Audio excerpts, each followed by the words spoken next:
안녕하세요 구독자 여러분, 김카레입니다. 제가 그동안 논문 관련 일정 때문에 한동안 영상을 올리지 못했는데요. 그동안 기다려주셔서 감사드립니다. 그리고 그 사이에 구독해주신 모든 분들께도 감사드립니다. 오늘 영상을 시작으로 플라톤의 국가론 전체를 다루는 시리즈를 하려고 하는데요. 영상을 한 번에 쭉 올릴 계획은 아니기 때문에 아마 이 시리즈를 마치는 데는 꽤 시간이 걸릴 것 같습니다. 이 시리즈를 다 보고 나시면 플라톤의 국가론에 대해 정말 잘 알 수 있게 될 것입니다. 그리고 책을 깊이 읽는 방법에 대해서도 아시게 될 것입니다. 그럼 오늘 준비한 플라톤의 국가론 인트로 영상으로 시작하겠습니다. 먼저 연애에 대한 이야기를 해보겠습니다. 여러분의 여자친구 혹은 남자친구가 여러분에게 이별을 통보하는 상황을 상상해 봅시다. 우리 이만 헤어져 라는 말을 전하려고 하는데요. 이 말을 만나서 직접 할지, 전화로 할지, 톡으로 할지, 혹은 SNS에 남길지 고민하고 있다고 생각해 봅시다. 우리 이만 헤어져 라는 같은 말을 전하려고 하는데 왜 어떤 매체를 통해 말할지 고민하는 것일까요? 그 이유는 같은 말이라도 그 말을 하는 방식에 따라서 그 사람의 의도가 달라지기 때문입니다. 상황에 따라 차이가 있겠지만 직접 만나서 이별을 통보하는 경우는 헤어지면서도 최대한 상대에게 예의를 갖추는 일일 것입니다. 반면 톡으로 우리 이만 헤어져라고 보내는 것은 그동안의 관계가 그 사람에게 큰 의미가 없었을 가능성이 높습니다. 플라톤 국가론에 대한 영상인데 왜 슬픈 기억을 떠올리게 하는 이별 이야기 먼저 시작했을까요? 그것은 제가 오늘 다룰 주제가 장르이기 때문입니다. 책장에 오랫동안 꽂혀있던 플라톤의 국가론을 펼쳐보면 놀라게 되는 사실이 있습니다. 그것은 국가론이 논문 형식이 아닌 소설과 같은 대화록의 형식으로 써져 있다는 것인데요. 그리고 생각보다 평이한 단어들로 써져 있어서 전문 지식이 없더라도 읽는데 그렇게 어렵진 않습니다.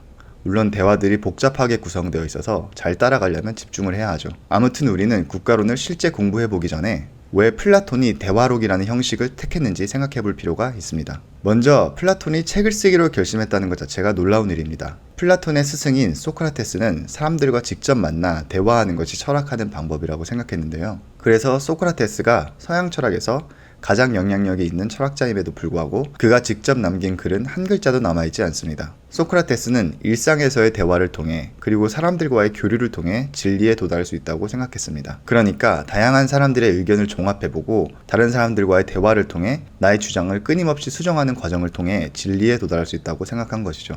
이런 소크라테스의 관점에서 보면 정보를 일방적으로 주입하는 강의는 철학과는 거리가 멉니다. 진정한 철학은 친구들과 맥주를 마시며 이루어지는 대화 속에서 일어나죠.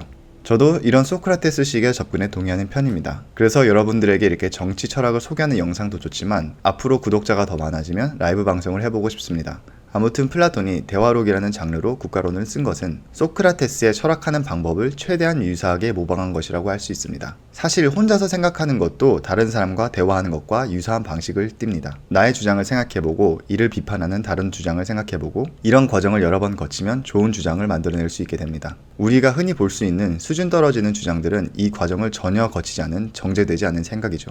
정리하자면 플라톤은 소크라테스와 마찬가지로 다양한 의견들을 펼쳐보고 그 중에 가장 훌륭한 주장을 선택하는 것이 철학이라는 것을 보여줍니다. 다만 플라톤은 소크라테스보다 철학을 보다 내면적인 것으로 바꾸었는데요. 철학을 하기 위해서는 사람들과 대화를 하지 않고 국가론을 읽어도 충분하기 때문입니다. 그래서 현대사회에서 철학을 하는 사람들이 사회와 충분히 교감을 하지 못하는 이유는 어쩌면 플라톤에서 시작했을지도 모릅니다. 다음으로는 대화록과 다른 장르의 저서들을 비교해보겠습니다. 자신의 주장을 쭉 펼치는 논문 형식과 달리 대화록은 다양한 배경과 인물들이 등장합니다. 이는 완전히 다른 문학적 장치인데요. 대화록에서는 해당 대화가 이루어지는 맥락과 그 발언을 하고 있는 사람이 책을 이해하는 데 모두 중요한 단서가 됩니다. 그래서 여러분들이 국가론을 잘 이해하기 위해서는 이런 단서들에 충분히 관심을 기울여야 합니다. 마지막으로 대화록은 자신의 실제 주장을 숨길 수 있다는 장점이 있습니다. 제가 이전 영상에서 철학은 상식에 도전하기 때문에 위험하다고 말씀드렸는데요. 대화록에서는 사람들을 화나게 할 수 있는 자신의 주장을 숨길 수 있습니다. 국가론의 주인공은 소크라테스고 플라톤은 단 한 번도 등장하지 않습니다. 그래서 우리는 국가론을 다 읽고도 실제 플라톤 주장이 무엇인지 정확하게 말하기 어렵습니다. 흔히 소크라테스의 주장이 플라톤의 주장이라고 생각하지만 꼭 그렇지 않을 수도 있습니다. 소크라테스가 청년들에게 철학을 가르치다가 사형을 당했다는 사실을 기억해보면 이런 전략은 놀랍지 않습니다. 그러니까 플라톤은 탄압을 피하기 위해서 대화록이라는 형식을 택했다고 볼 수도 있습니다.